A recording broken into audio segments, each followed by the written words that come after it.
जय हिंद प्यारे विद्यार्थियों। आज हम लोग देखेंगे कक्षा 10 का जो प्रकाश चैप्टर चल रहा है उसमें अभी तक हम लोगों ने देखा कि परावर्तन क्रिया क्या होती है। परावर्तन से जो होता है अवतल दर्पण जो उत्तल दर्पण होता है उनसे प्रतिबिंब कैसे बनता है। आज हम लोग देखेंगे फिलहाल तो परावर्तन हो गया, आज हम लोग देखेंगे अपवर्तन। अपवर्तन की क्रिया क्या होती है ना। अपवर्तन किसे कहते हैं? अपवर्तन अपवर्तन किसे कहते हैं ना। कक्षा 10 का है ये। अपवर्तन क्रिया क्या होती है, इसको इंग्लिश में बोला जाता है रिफ्रैक्शन। रिफ्रैक्शन करते हैं हम लोग।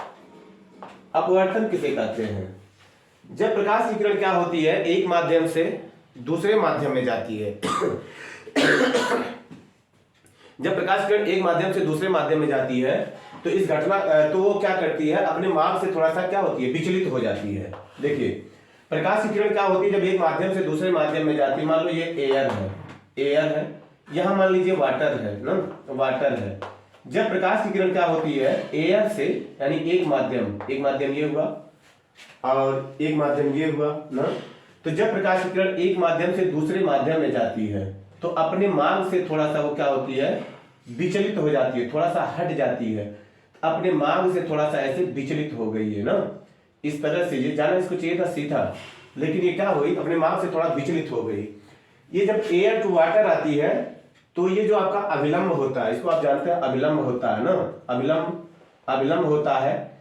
ये जो होता है ये अपवर्तक पृष्ठ होता है, इसको अपवर्तक पृष्ठ बोलते हैं। यहां से अपवर्तन की क्रिया होती है, अपवर्तक पृष्ठ होता है, ये अपवर्तक पृष्ठ है, अपवर्तक पृष्ठ होता है। ये जो किरण होती है इसको जानते ही हो, क्या होती है, आपतित किरण होती है, आपतित किरण होती है। ये आपतित किरण है आपकी। और ये जो किरण होती है इसको हम लोग अपवर्तित किरण कहते हैं। अपवर्तित क्यों कहते हैं? क्योंकि यहाँ पे क्या हो रहा है, अपवर्तन की क्रिया हो रही है, नहीं अपवर्तित किरण है ये, अपवर्तित किरण। तो आपतित किरण, अपवर्तित किरण और अपवर्तक पृष्ठ, ये क्या होता है, अभिलंब होता है। ये बिंदु कौन सा बिंदु होता है? ठंडक की वजह से खांसी बढ़ गई है। देखिए ये कौन सा बिंदु होता है, आपतन बिंदु होता है, जहां पे आपतित किरण आकर के टकराती है। अपवर्तक पृष्ठ के जिस बिंदु पर आपतित किरण आकर टकराती है उसे हम लोग कहते हैं आपतन बिंदु कहते हैं। इसको आपतित किरण कहते हैं, इसको अपवर्तित किरण कहते हैं ना। ये अपवर्तक पृष्ठ होता है। और ये जो कोण होगा, आपतित किरण और अभिलंब के बीच के कोण को हम लोग क्या कहते हैं, आपतन कोण कहते हैं। ये हो जाएगा आपतन कोण, एंगल ऑफ इंसिडेंस होता है, ये आपतन कोण होता है। ये अपवर्तित किरण और अभिलंब के बीच के कोण को हम लोग कहते हैं, कौन सा कोण कहते हैं, अपवर्तन कोण कहते हैं। आता समझ में ना, ये अपवर्तन कोण होता है। ये आपतन कोण, ये अपवर्तन कोण। उसमें कौन सा कोण था, आपतन कोण और परावर्तन कोण था ना। इतनी चीजें होती हैं, तो समझ में आया अपवर्तन क्या होता है। जब प्रकाश की किरण एक माध्यम से दूसरे माध्यम में जाती है तो अपने मार्ग से थोड़ा सा विचलित हो जाती है। देखिए अगर क्या हो, वाटर से एयर में आए, अगर प्रकाश की किरण क्या हो रही है, वाटर से एयर में आ रही है, अभी इसके बारे में आगे हमको डिटेल में पढ़ना है। वाटर से एयर में आ रही है तो भी मार्ग से विचलित होगी। ये आपतित किरण हुई, ये अभिलंब हुआ, आपतन बिंदु पर अभिलंब हुआ। ये इस बार किरण क्या करती है, देखिए जाना इसको ऐसे चाहिए, लेकिन ये क्या करती है, अभिलंब से दूर हट जाती है ना। ये आपतित किरण है, ये अपवर्तित किरण है। यहां पे देखिए जब एयर से वाटर में आ रही थी, अभिलंब की तरफ झुक गई थी। जब वाटर से एयर में आ रही है तो अभिलंब से क्या हो रही है, दूर हट जा रही है। क्यों ऐसा हो रही है अभी आगे हम लोग देखेंगे ना। यहाँ पे ये कोण कौन सा कोण होगा, आपतन कोण होगा। ये कोण कौन सा होगा, अपवर्तन कोण होगा, एंगल ऑफ रिफ्रैक्शन होगा ना। तो इतनी चीजें होती हैं। अब सवाल ये उठता है कि अपवर्तन की क्रिया को आप कहाँ देखे हो? अपवर्तन की क्रिया कहीं देखे हो आप लोग? हाँ, तो अपवर्तन की क्रिया कहाँ देखते हैं हम लोग? जैसे मान लीजिए एक ग्लास का एक क्या किए आप, शीशे का एक ग्लास ले लीजिए, शीशे का एक गिलास लेकर के इसमें क्या कर दे, पानी भर दे, पानी भर दीजिए इसमें। पानी भरने के बाद इसमें क्या करें, एक पेंसिल आप डाल दें।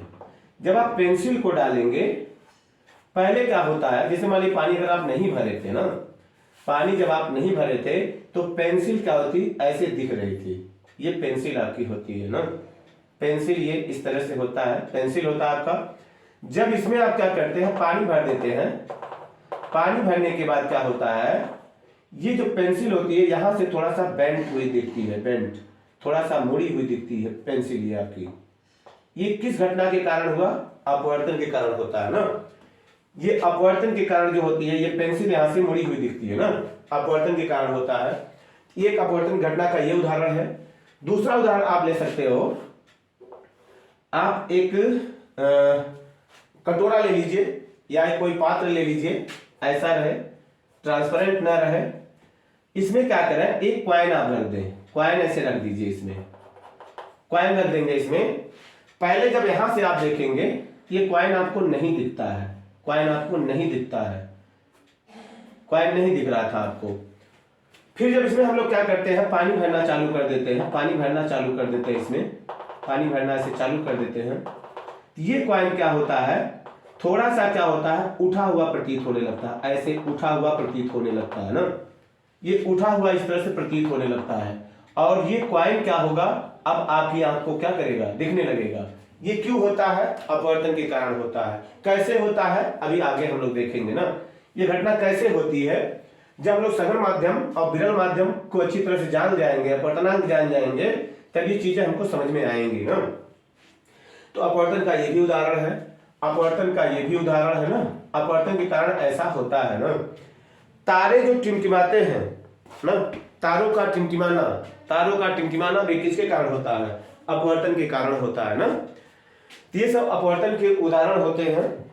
आप क्या करें, कोई भी मौसम रहे, जाकर के साफ पानी, जहाँ पे साफ पानी हो, साफ पानी आप जाकर के अगर जाएंगे, नदी तालाब के पास जाइए आप, वहां अगर साफ पानी भरा हो, साफ पानी को अगर आप जाकर के देखेंगे तो उसका तली क्या होता है, ऐसा लगता है कि गहराई बहुत कम है, लेकिन जब वहां पे आप पैर डालते हो पता चला कि गहरा अधिक है। क्यों, अपवर्तन के कारण उसका जो तल होता है ना, उस तालाब का जो तल होता है वो थोड़ा सा उठा हुआ प्रतीत होता है, तो आप भ्रम में पड़ जाते हो ना, भ्रम आपको आ जाता है। तो वो भी किस घटना के कारण है, अपवर्तन के कारण होता है।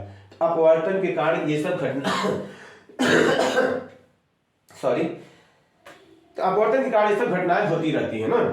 अब देखिए इसमें क्या होता है, अपवर्तन की क्रिया में कुछ चीजों को हम लोग देखेंगे। फिलहाल इतनी चीजें आपको समझ में आ गई होंगी कि अपवर्तक पृष्ठ क्या होता है, आपतित किरण पहले जानते थे। अपवर्तित किरण क्या होता है, कि अपवर्तित किरण किसे कहते हैं, जो किरण क्या होती है, जो किरण अपने मार्ग से विचलित होकर के दूसरे माध्यम में जाती है। जो किरण अपने मार्ग से, देखिए ये आपतित किरण थी, तो जो किरण दूसरे माध्यम में अपने मार्ग से विचलित होकर के जाती है, उसी किरण को हम लोग क्या कहते हैं, अपवर्तित किरण कहते हैं। ये अपवर्तक पृष्ठ होता है, आपतन बिंदु होता है, ये सब चीजें आप पिछले वीडियो में देख चुके हैं ना। तो चलिए ठीक है, अपवर्तन की घटना एक और हम लोग देखते हैं, स्लैब में देखते हैं। अगर मान लीजिए कोई ग्लास का कोई आयताकार स्लैब है ना, आयताकार स्लैब है, उसमें हम लोग क्या कर सकते हैं, अपवर्तन की घटना को देख सकते हैं ना। स्लैब में से आयताकार स्लैब कैसा होता है, हम आपको दिखाऊं आयताकार स्लैब कैसा होता है। इसको प्रैक्टिकली आप लोग घर पे कर सकते हैं। देखिए ये आयताकार स्लैब होता है, इसको घर पे आप क्या कर सकते हैं, अगर ऐसा स्लैब आपके पास हो, इस स्लैब के माध्यम से इस प्रैक्टिकल को आप लोग कर सकते हैं ना। इसके लिए क्या होना चाहिए, आपके पास कुछ पिनें होनी चाहिए, कुछ पिन होनी चाहिए, पिनों के आधार पे और पेंसिल होना चाहिए, उसके बाद आपके पास पटरी होना चाहिए, प्लेन पेपर होना चाहिए, उसके माध्यम से आप इस प्रैक्टिकल को घर पे कर सकते हैं ना। स्लैब इस तरह से आप ले सकते हैं ना। स्लैब बाजार में जाएंगे किसी दुकान वाले के पास जो क्या करता है, स्टेशनरी का सामान बेचता है, उसे कहेंगे तो स्लैब देगा आपको ना। ये प्रैक्टिकल को घर पे कर सकते हैं। इसमें कुछ और प्रैक्टिकल्स हैं, जैसे मान लीजिए हम लोग दर्पण में देखे थे, गोली दर्पण में देखे थे, परावर्तन अपवर्तन देखे थे, वहां पे हम लोगों ने देखा था प्रतिबिंब कैसे बनता है, कहाँ बनता है। तो फिलहाल इस लेंस को जब हम लोग पढ़ेंगे तो लेंस में भी हम लोग को देखते हैं कि जब ऑब्जेक्ट कहाँ होता है, इन्फिनिटी पे होता है, जब कहाँ होता है फोकस पे होता है, तो उसका उनका उसका प्रतिबिंब कहाँ बनता है, इस चीज को हम लोग प्रैक्टिकली देखेंगे इस वीडियो में नहीं, नेक्स्ट वीडियो में हम लोग क्या करेंगे, इस चीज को हम लोग प्रैक्टिकली आपको करके दिखाएंगे। जब हम लोग फोकस पे रखते हैं उसका प्रतिबिंब कहाँ बन रहा है, इनफाइनाइट पे रखते हैं उसका प्रतिबिंब कहाँ बन रहा है, तो नेक्स्ट वीडियो में हम लोग देखेंगे, इसको प्रैक्टिकली करके देखेंगे ना। फिलहाल हम लोग देखते हैं इसमें ग्लास स्लैब में क्या होता है। आप क्या करेंगे, जो स्लैब में आपको दिखाया उस स्लैब को क्या करेंगे, प्लेन पेपर पे आप रख देंगे, इस तरह से आप रख देंगे। रखने के बाद क्या करेंगे, इसकी बाउंड्री को आप ड्रा कर लेंगे, पेंसिल की सहायता से इसकी बाउंड्री को, स्लैब को ऐसे रख करके इसकी बाउंड्री को आप ड्रा कर लीजिएगा ना, चारों तरफ से बाउंड्री ड्रा कर लीजिएगा जिससे वो हिलने ना पाए ना। अब उसके बाद इसको स्लैब को रखने के बाद क्या करेंगे, यहां पे पिन रखेंगे, क्या करेंगे, पिन को गाड़ेंगे, यहां से पिन को गाड़ेंगे, 2 पिन, इस तरह से 2 पिन आप गाड़ देंगे। और उसके बाद क्या करते हैं, यहां से आकर के हम लोग उन पिनों को यहां से देखते हैं ना, यहां से जब देखते हैं तो ये पिनें क्या होती हैं, वास्तव सीधे आपको इस तरह से नहीं दिखेंगी, यहां पे नहीं दिखती हैं। ये पिनें क्या होती हैं, जहां से आप देखेंगे, इसको ऐसे देखेंगे, जहां आपको ये पिनें दिखे, वो पिन जहां से आपको दिखेगी, उन पिनों के जिस रास्ते से वो पिन आपको दिख रही हैं, उन रास्तों पे भी 2 पिनों को आप क्या करेंगे, गाड़ देंगे। तो वो पिनें क्या होंगी, एक ऐसे दिखेगी, एक ऐसे दिखेगी ना, सीधा आपको इसकी लाइन में नहीं दिखेंगी ये पिनें। आप चाहो तो एक पिन और गाड़ सकते हो, ऐसे इन पिनों को हम लोग क्या करेंगे, गाड़ देंगे ना। गाड़ने के बाद क्या करते हैं, इस लाइन को अब क्या करेंगे, हम इसको हटा देंगे, स्लैब को हटा देंगे। स्लैब को हटाने के बाद इस लाइन को हम लोग ऐसे ड्रा कर लेंगे, ये आपकी आपतित किरण हो जाएगी, ये आपकी आपतित किरण हो जाएगी, इस तरह से ये आपतित किरण बन जाएगी। किसी भी ऑब्जेक्ट से आने वाली किरण को हम लोग आपतित किरण कहते हैं। ये किरण कहां से आ रही है, जो हम लोग क्या कहते हैं, पिन गाड़े से, वहां से किरणें आ रही हैं, तो इनको हम लोग आपतित किरण कहते हैं। उसके बाद स्लैब को हटा देंगे। स्लैब को हटाने के बाद ये लाइन हम लोग सीधा क्या करेंगे, सीधा ऐसे बढ़ा देंगे हम लोग, एकदम आप बड़ी सिंपल करके इसको बढ़ा दीजिएगा। और उसके बाद क्या करते हैं, इसको यहां से यहां मिला देंगे हम लोग।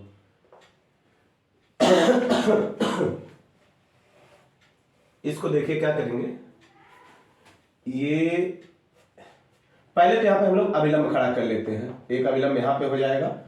अब ये जो किरण होगी यहां से आने के बाद थोड़ा सा ऐसे झुकी हुई प्रतीत होती है ना, ऐसे झुकी रहेगी। थोड़ा सा इसको हटाते हैं, आप देखेंगे तो उसमें आप सही डायग्राम आपको मिलेगा। देखिए इस तरह से होगा।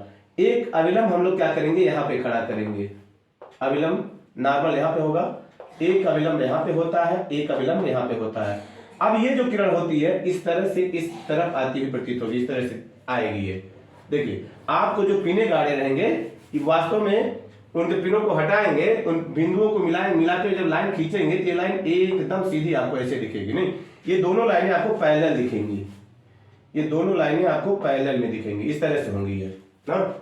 ये आपकी अपवर्तित किरण ये हो जाएगी, देखो निर्गत किरण ये हो जाएगी, ये अपवर्तित किरण हो जाएगी। देखिए ये आपतित किरण हुई, ये अपवर्तित किरण हुई, ये कौन सी किरण हो गई, निर्गत किरण। अब इसका नाम हो गया निर्गत किरण हो गया, ये निर्गत किरण इसको हम लोग कहते हैं, निर्गत किरण। इस प्रयोग को आप घर पे कर सकते हो ना, प्रयोग को घर पे करेंगे। देखिए ये जो एंगल होता है आपका, ये देखिए ये जो एंगल होता है कौन होता है, ये आई होता है। ये जो एंगल होता है आर होता है ना। ये दोनों देखो अविलंब है, अविलंब है, यानी कि ये लाइन, ये जो अविलंब आपका है, ये वाला अविलंब और ये वाला अविलंब एक दूसरे के क्या है, पैरेलल है, एक दूसरे के समांतर है। जब ये समांतर है, ये एंगल आर है, तो ये एंगल कितना हो जाएगा, आर हो जाएगा। ये भी एंगल क्या हो जाएगा, आर हो जाएगा। और ये आर हो जाता है, और तो ये एंगल क्या होता है, इसके बराबर हो जाता है, ये एंगल आई के बराबर हो जाता है। आपका निर्गत कोण जो होता है वो आपतन कोण के क्या होता है, बराबर हो जाता है। ये देखिए ये कोण आपका आई हो जाएगा ना, इस तरह से ये हो जाता है ना। चलो ठीक है। देखिए अब एक चीज और आता है, आपसे पूछा जाता है पार्श्विक विस्थापन किसे कहते हैं, पार्श्विक विस्थापन, पार्श्विक विस्थापन कहते हैं ना। पार्श्विक कैसा लिखाएगा, पार्श्विक विस्थापन होता है। चलिए ठीक है, उसको आप देख लीजिएगा, पार्श्विक विस्थापन होता है, पार्श्विक विस्थापन, पार्श्विक विस्थापन। इसको लैटरल डिस्प्लेसमेंट बोलते हैं, लैटरल डिस्प्लेसमेंट बोलते हैं, lateral displacement. Displacement, lateral displacement होता है ना। पार्श्विक विस्थापन किसे कहते हैं? पार्श्विक विस्थापन क्या होता है? निर्गत किरण ना, आपतित किरण को आगे बढ़ाने पर या आपतित किरण और निर्गत किरण के बीच का जो दूरी होता है ना, आपतित किरण की दिशा ये हुई ना, आपतित किरण और निर्गत किरण के बीच का जो ये दूरी होता है, जो ये विस्थापन होता है, इसी को हम लोग बोल देते हैं पार्श्विक विस्थापन बोलते हैं। आपतित किरण और निर्गत किरण के बीच का जो दूरी होता है, जो विस्थापन होता है, तो आपतित किरण, आपतित किरण, आपतित किरण और आपतित किरण और निर्गत किरण, निर्गत किरण के बीच के विस्थापन को, बीच के विस्थापन को हम लोग क्या कहते हैं?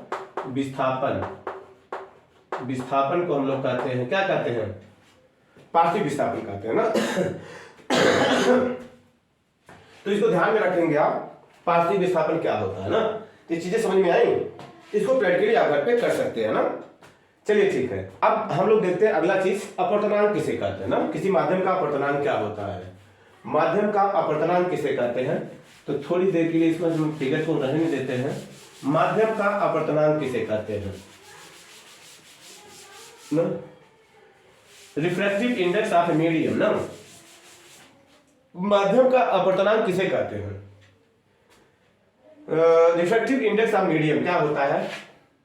माध्यम का अपवर्तनांक, माध्यम का अपवर्तनांक, माध्यम का अपवर्तनांक।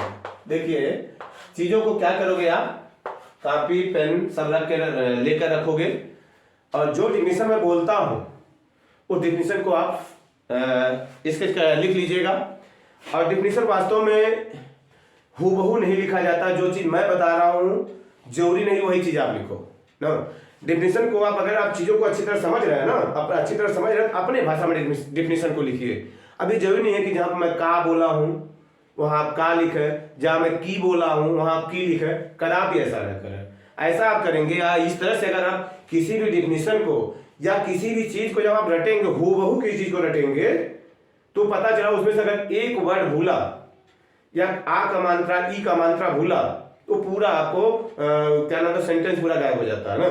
इसलिए कभी भी जब आप लर्न करेंगे वो चाहे हिंदी हो आपका, चाहे सामाजिक विज्ञान हो, चाहे इंग्लिश हो, चाहे वो साइंस हो, कुछ भी हो, तो हूबहू नहीं याद करना चाहिए उसको। आप उसका क्या करना चाहिए, मीनिंग समझना चाहिए। मीनिंग क्या कहा जा रहा है, मीनिंग को आप क्या करो, मीनिंग को ध्यान में रख करके डिफिनीशन खुद से आप लिखो, तब आप परफेक्ट बनोगे। नहीं इतनी मोटी मोटी किताबें हैं, कितना आप डिफिनीशन रटोगे? तो रटने का काम छोड़ा है आप ना, चीजों को आप समझना चालू करें ना, समझेंगे अपने हिसाब से लिखेंगे ना, तो ठीक है ना। चलिए ठीक है, माध्यम का अपवर्तनांक, रिफ्रैक्टिव इंडेक्स ना, रिफ्रैक्टिव इंडेक्स हम लोग किसे कहते हैं? रिफ्रैक्टिव इंडेक्स किसे कहते हैं? इंडेक्स ना, माध्यम का अपवर्तनांक एन अक्षर से लिखते हैं, कहीं कहीं से हम लोग इसकी नाक को थोड़ा बड़ा करके किसी किसी बुक में लिखा गया है, और इसको कह दिया जाता है ईटा ना, ईटा कह दिया जाता है। फिलहाल हम लोग एन लेके चल रहे हैं, एन होता है, किसी किसी बुक में वैसा लिखा है ना।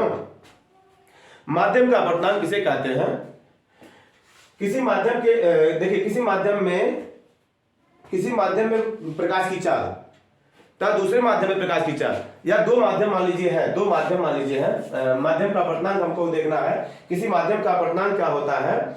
किसी माध्यम का अपवर्तनांक उस माध्यम में हवा की चाल, उस माध्यम में प्रकाश की चाल तथा दूसरे माध्यम में प्रकाश की चाल के अनुपात को, बात समझिए। देखिए मान लीजिए आपको अगर लिखना है माध्यम का अपवर्तनांक किसे कहते हैं? अपवर्तनांक, कंफ्यूज ना हो, अपवर्तनांक किसे कहते हैं? अपवर्तनांक दो माध्यमों में प्रकाश की चालों के अनुपात को ना, माध्यम का क्या कहते हैं? अपवर्तनांक कहते हैं। दो माध्यमों में प्रकाश की चाल के अनुपात को हम लोग क्या कहते हैं? पहले माध्यम के सापेक्ष दूसरे माध्यम का अपवर्तनांक कहते हैं। जैसे मान लीजिए हमको कहा जाए कि माध्यम 1 का अपवर्तनांक 1 के सापेक्ष माध्यम 2 का अपवर्तनांक आपको बताना ना। माध्यम 1 के सापेक्ष 2 का अपवर्तनांक, तो बराबर क्या होता है, पहले माध्यम में प्रकाश की चाल, पहले माध्यम में प्रकाश की चाल, पहले माध्यम में प्रकाश की चाल, प्रकाश की चाल, पहले माध्यम में प्रकाश की चाल बटे दूसरे माध्यम में प्रकाश की चाल, दूसरे माध्यम में प्रकाश की चाल, माध्यम में प्रकाश की चाल, प्रकाश की चाल ना। अब देखिए चाल ऊपर भी आया, चाल नीचे भी आया। अगर मात्रक हम लोग लेते हैं मीटर पर सेकंड, इसका भी चाल का मात्रक, इसका भी मात्रक ले लें मीटर पर सेकंड, इसका भी ले लें ना, ये दोनों क्या हो जाएंगे, कट जाएंगे। इसलिए जो माध्यम का अपवर्तनांक होता है उसका कोई मात्रक नहीं होता है, माध्यम के अपवर्तनांक का कोई मात्रक नहीं होता है, ध्यान रखिएगा ना। तो ये होता है दो माध्यमों में प्रकाश की चालों के अनुपात को हम लोग क्या कहते हैं, पहले माध्यम के सापेक्ष दूसरे माध्यम का क्या कहते हैं, अपवर्तनांक कहते हैं ना। तो मान लीजिए पहले माध्यम में प्रकाश की चाल कितनी है, v1, दूसरे माध्यम में प्रकाश की चाल कितनी है, v2। तो इसको हम लोग पढ़ेंगे पहले माध्यम के सापेक्ष दूसरे माध्यम का अपवर्तनांक बराबर होता है v1 अपान कितना होता है, v2 होता है ना। अगर मान लीजिए पहला माध्यम वायु है, यदि पहला माध्यम हवा हो, पहला माध्यम, यदि पहला माध्यम हवा हो, नहीं हवा हो, हवा होगा, पहला माध्यम अगर हवा होगा तो हवा में प्रकाश की चाल क्या होती है, तो हवा में प्रकाश की चाल, हवा में प्रकाश की चाल कितनी होती है, 3 × 10⁸, जिसको हम लोग किस अक्षर से लिखते हैं, c। यदि पहला माध्यम हवा हो तो हवा में प्रकाश की चाल c होगी, c का मान कितना होता है, c होगी 3 × 10 घाते कितना, c बराबर होता है 3 × 10 घाते 8 मीटर प्रति सेकंड ना। प्रकाश की चाल हवा में होता है, हवा में या निर्वात में होता है ना, 3 × 10 घाते 8 मीटर पर सेकंड होता है। तो इस तरह से हम लोग लिख सकते हैं, इसलिए हवा के सापेक्ष किसी माध्यम का अपवर्तनांक, इसलिए हवा के सापेक्ष किसी माध्यम का अपवर्तनांक, किसी माध्यम, हवा के सापेक्ष किसी माध्यम का अपवर्तनांक कितना होगा, का अपवर्तनांक, हवा के सापेक्ष किसी माध्यम का अपवर्तनांक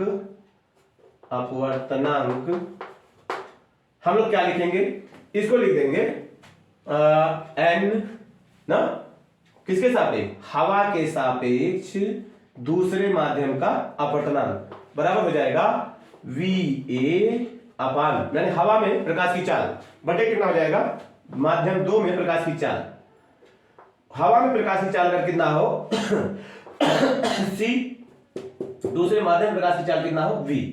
तो इस तरह से आपको क्या निकल जाता है, ये एक सूत्र निकल जाता है कि हवा के सापेक्ष किसी माध्यम का अपवर्तनांक कितना होगा, ये होगा।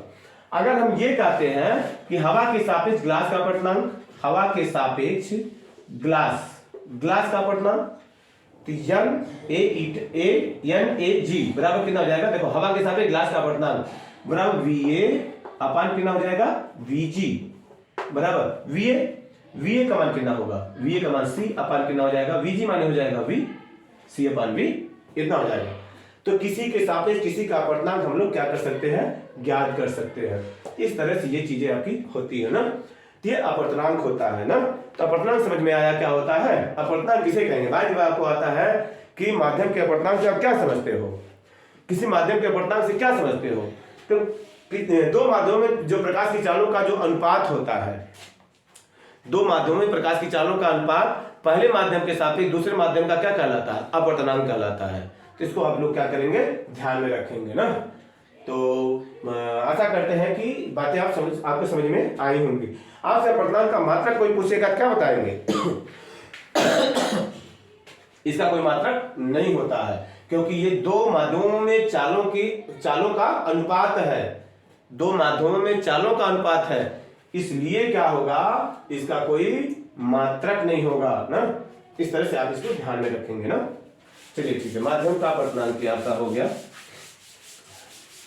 उसके बाद हम लोग देखते हैं, देख लेते हैं उसके बाद क्या है,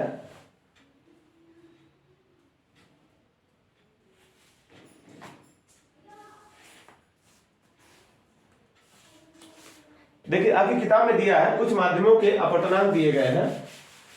हम लोग सघन माध्यम और विरल माध्यम किसे कहते हैं, दो चीजें जानेंगे। सघन माध्यम क्या होता है, विरल माध्यम क्या होता है ना, डेंस मीडियम और रेयर मीडियम। देखो पूछा जाता है कि सघन माध्यम किसे कहते हैं, सघन माध्यम, सघन माध्यम, सघन माध्यम, सघन माध्यम ना, डेंस मीडियम इसको बोलते हैं, डेंस मीडियम, डेंस मीडियम होता है ना। सघन माध्यम क्या होता है, ऐसा माध्यम होता है जिसका अपवर्तनांक दिए गए माध्यमों में सबसे अधिक होता है। ऐसा माध्यम जिसका अपवर्तनांक दिए गए माध्यमों में सबसे अधिक होता है उसे हम लोग क्या कहेंगे, सघन माध्यम कहते हैं। और विरल माध्यम किसे कहते हैं, विरल माध्यम, विरल माध्यम, विरल माध्यम किसे कहते हैं, ऐसा माध्यम जिसका अपवर्तनांक दिए गए माध्यमों में क्या होगा, सबसे कम होगा, उसे हम लोग क्या कहेंगे, विरल माध्यम कहेंगे। जिसका अपवर्तनांक कम होगा उसे विरल माध्यम कहेंगे। जैसे मान लीजिए आपको आपकी किताब में दिया गया है, कुछ माध्यम दिए गए हैं, जैसे एयर का दिया गया है। एयर का अपवर्तनांक आपको लिखा है सॉरी ठंडी ज्यादा है, ठंडी के साथ मैंने क्या किया था, थोड़ा सा आँख मिचौली किया, गाड़ी चला दिया ज्यादा, इस वजह से ठंडक ने जमकर पकड़ लिया मुझे ना। तो ऐसी गलती आप लोग न करें, ठंडी से बच के रहें। देखिए वायु का अपवर्तनांक दिया गया है 1.0003 लिखा है, फिर लिखा है जल का लिखा है तो बहुत कुछ है, लेकिन आपको बता रहे हैं जल का है 1.33 है ना, 1.33 है। तारपीन के तेल का है, तारपीन, तारपीन के तेल का है, तारपीन का होता है 1.47 होता है ना, 47।